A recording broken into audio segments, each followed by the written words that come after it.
Terimalah salam Dharma dari saya, Namo Sang Hyang Adi Budaya, Namo Buddhaya. Perkenalkan, nama saya Revita Wijaya. Saya merupakan adik asuh Matiko yang berasal dari Bekasi. Pada kesempatan hari ini, saya ingin membagikan Dharma tentang mengembangkan cinta kasih yang universal.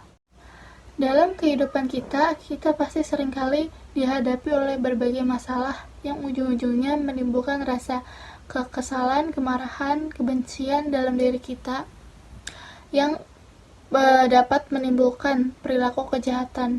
Nah, kalau kita renungkan, seringkali pasti kita mengumbar banyak kebencian dan kemarahan kepada orang-orang di sekitar kita, sehingga bukan hanya kita saja yang menderita, tetapi orang lain juga ikut menderita karena kita. Nah, di sini diperlukan bagi kita untuk mengembangkan rasa cinta kasih. Cinta kasih yang Sang Buddha ajarkan adalah cinta kasih terhadap universal. Berbeda dengan cinta kasih yang Anda rasakan ketika Anda menyukai seseorang lawan jenis. Cinta Anda terhadap lawan jenis memiliki sifat kemelekatan dan memiliki keinginan untuk memiliki secara kekal, diikuti oleh emosi-emosi keduniawian, serta ada rasa pamrih dan nafsu. Cinta kasih yang universal ini adalah cinta kasih yang kita terapkan kepada semua makhluk, seperti orang tua, sesama manusia, serangga, binatang, tumbuhan, teman, keluarga, musuh, atau bahkan iblis sekalipun. Karena dengan adanya sifat cinta kasih ini dalam diri kita, maka sifat kemarahan dan kebencian dalam diri kita akan sangat mudah untuk kita kendalikan. Nah, sebenarnya kita seringkali mendengar kata-kata cinta kasih ini, tetapi sering juga kita mengabaikan itu semua karena menganggap hal itu sangat mudah untuk kita lakukan. Sebenarnya, pengembangan cinta kasih itu bukan hanya pada waktu kita duduk meditasi dengan mengembangkan objek meta bawana, tetapi pengembangan cinta kasih harus kita lakukan melalui pikiran, perbuatan, dan ucapan. Jadi, kepada siapa cinta kasih harus kita pancarkan? Yang pertama, pengembangan cinta kasih terhadap diri kita sendiri. Mengembangkan cinta kasih terhadap diri kita sendiri sangat perlu kita lakukan. Hal ini bukan karena kita egois atau memikirkan diri kita sendiri, tetapi dengan merawat diri kita dengan baik, kita akan dengan mudah merawat orang lain atau makhluk lain seperti kita merawat diri kita sendiri. Merawat diri kita sendiri dapat kita lakukan dengan berbagai macam cara seperti olahraga yang teratur, makan makanan yang sehat, dan istirahat yang cukup. Yang kedua yaitu pengembangan cinta kasih terhadap keluarga. Cinta kasih terhadap keluarga juga harus kita lakukan, karena dalam kehidupan sehari-hari kita pasti berhubungan dengan keluarga kita. Nah, selanjutnya kita harus merawat mereka seperti kita merawat diri kita sendiri. Jika kita sudah melakukan ini dengan sebaik-baiknya, maka kita harus kembangkan ini kepada semua makhluk. Yang ketiga yaitu pengembangan cinta kasih terhadap semua makhluk. Pengembangan cinta kasih terhadap semua makhluk ini juga sangat penting untuk kita lakukan. Dalam Metta Sutta dijelaskan bahwa sebagaimana seorang ibu mempertaruhkan jiwanya melindungi putra tunggalnya, demikianlah pula terhadap semua makhluk. Kembangkanlah pikiran cinta kasih tanpa batas kepada semua makhluk.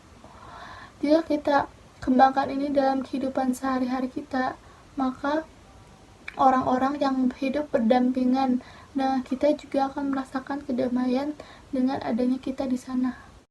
Sebenarnya, mengembangkan cinta kasih yang sedemikian besar itu bukan hanya dipancarkan kepada anak tunggal kita saja, tapi terhadap semua makhluk juga harus demikian.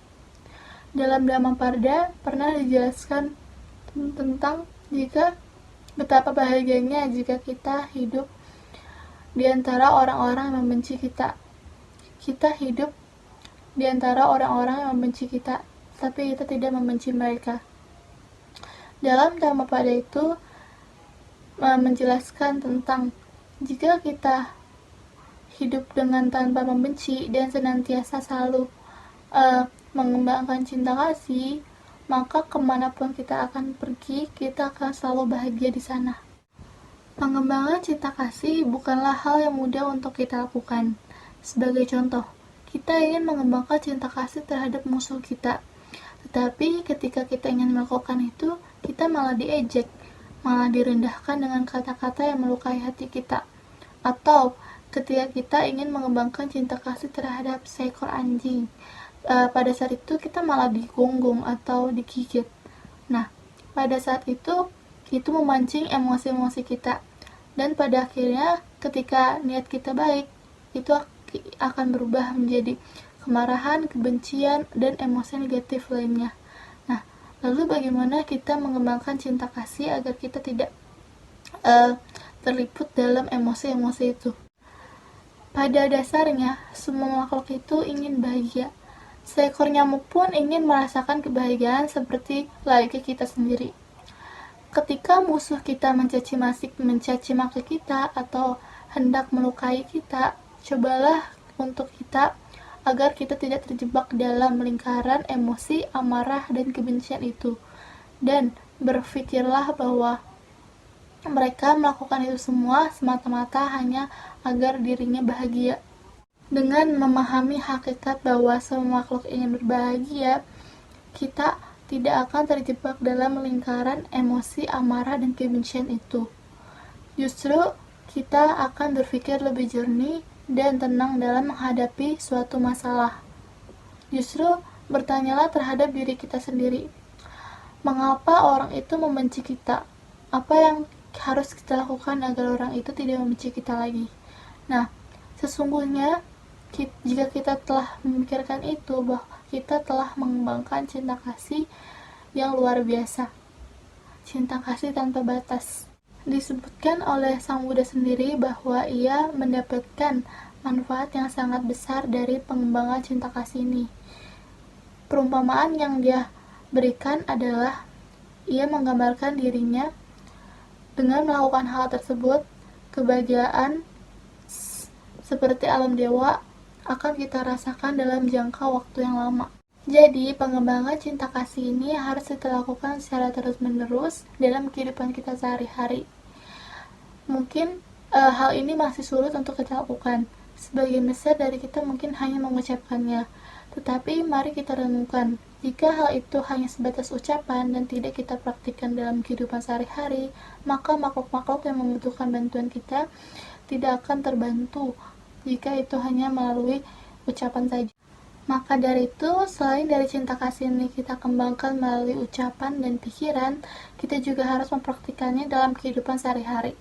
Maka marilah kita bersungguh-sungguh mengembangkan cinta kasih yang universal ini, agar kita dapat memperoleh manfaatnya dan agar kehidupan kita selanjutnya menjadi lebih baik.